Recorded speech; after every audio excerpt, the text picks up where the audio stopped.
bang ang mga pusa ay napakaraming swerteng dala sa ating buhay at sa ating tahanan?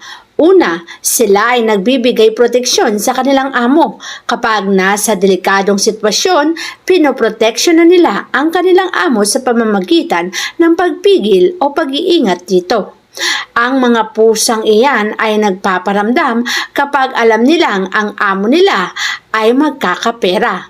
Yung bang tipong hindi sila humihiwalay at dikit na dikit dito. Ramdam kasi nila na may darating na blessing at ang blessing na yan ay hindi lang basta blessing kundi isang malaking blessing sa buhay nila.